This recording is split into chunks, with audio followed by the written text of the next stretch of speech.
Welcome back to HLN Special Report. Testimony in the trial of the man accused of killing Michael Jackson will resume in less than half an hour. In the meantime, I want to show you who is arriving at the courthouse already this morning. The Jackson family. They were here yesterday, and they're back today. There you see Michael Jackson's mother, Catherine. And Natisha Lance also with us here, Nancy Grace, producer. Natisha, as we see the Jackson family arrive, there's Janet Jackson. That's the one I was surprised. Yes, on day one, but she's here day two also. Right. She was supposed to be on tour, so I think everybody was surprised to see her. And just seeing the whole family there every day and so much support of Michael Jackson, I think it's been a surprise to many people. LaToya Jackson tweeting from the courtroom. And Vinny, we brought this up yesterday, too, that she's been tweeting about this kind of conspiracy theory that there's more people who have been involved other than just Conrad Murray and Michael Jackson's death. I got to go to Mike Brooks, HLN law enforcement analyst. And you talk about security. I was there at the end of the day outside the courthouse when everyone was exiting. It was bedlam. I felt like a paparazzi, or is it paparazzo? I don't know. What the we'll call you paparazzi anyway. Yeah.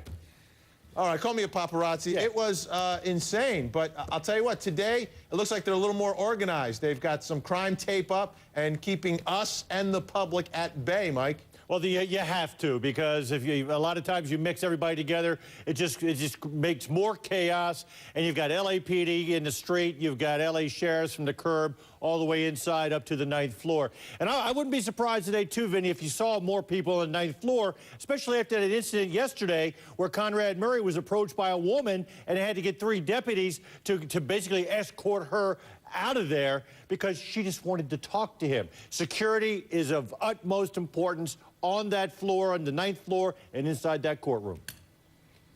Let's go inside the courthouse now to Alan Duke. Alan, let's talk first about 2 levels of things happening here. One, Conrad Murray. Security for him is because there's a whole bunch of people who don't like Conrad Murray. Describe for us what happened yesterday on the 9th floor of the courthouse, and also what's being done to keep him protected, because I don't see him walking into the courthouse.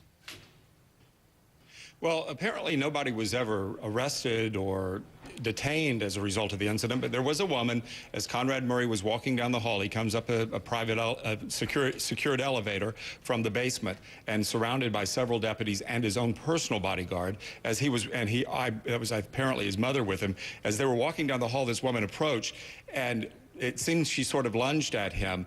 She later explained she was heard to say that she just wanted to say something to him, wanted to say hi to him. I also saw other people approach him. He's got supporters in the hallway who are wanting to shake his hands. The deputy's trying to keep him away, but he is acknowledging them.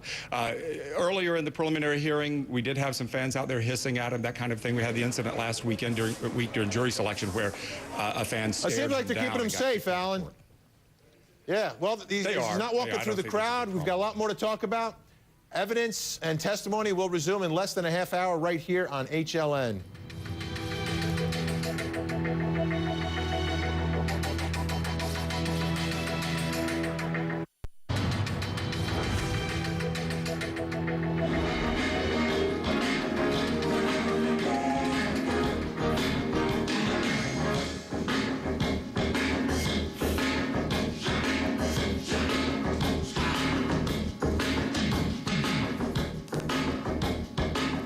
That's Michael Jackson 2 days before his death in a rehearsal. It was shown to the jury yesterday during not during opening statements, as evidence during some of the testimony that we heard yesterday. Welcome back to HLN Special Report. A little less than 20 minutes. We expect testimony to resume inside the courthouse. When it does, of course, we'll take you in live. Welcome back. Jane Velez Mitchell is with us. She's outside the courthouse. Jane, who are you talking to now? Well, whoever she's talking to, we can't hear because we lost your audio, Jane. Unfortunately, I'm so sorry. I've got Ted Rollins is also outside the courthouse. Ted, how would you describe what's happening today versus yesterday? You know, the first day, there's a lot of intensity, anticipation, but it seems to me that the folks are still there. You've got some Murray supporters and a whole bunch of Jackson supporters. Yeah, the numbers are clearly down today, Vinny, but the intensity of those who are here obviously is still up. But I think a lot of people are watching it now. The folks that wanted to be out here in the beginning and show their faces now, I think they're watching the trial. And I think what we'll see is a little bit of a dip in terms of the circus outside the courthouse until it gets towards the end, towards the close, and then, of course, when the jury's out.